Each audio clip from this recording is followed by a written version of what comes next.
headquarters. Ito ang TV Patrol.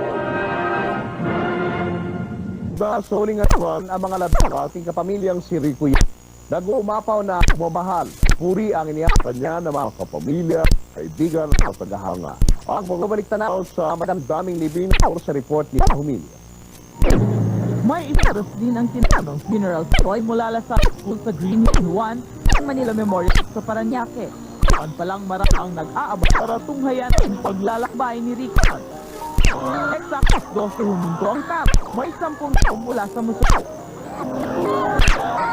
Sa harap ng iyakang kapamilya at nagkakaguluhan, igab na ang huling baba.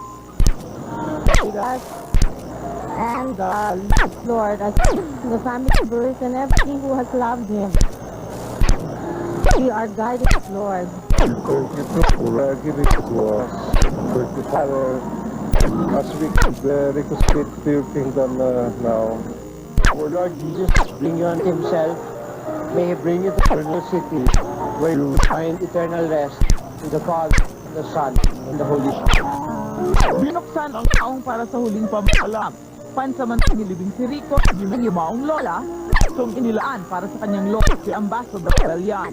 Ililaman ang mga labiko sa nito gilid ng Mayo, makaraan ng ilang bumakluha sa Memorial Park. Umapaw rin ang anak, kaibigan at mga kabaho, alay ng bulok sa puntod ni Rico.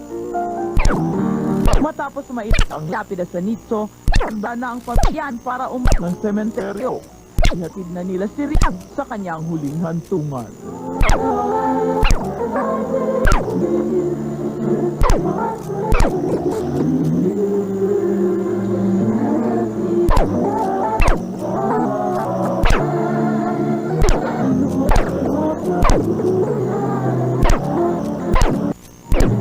May isaros din ang tinanong funeral toy mula sa school sa Green Hill 1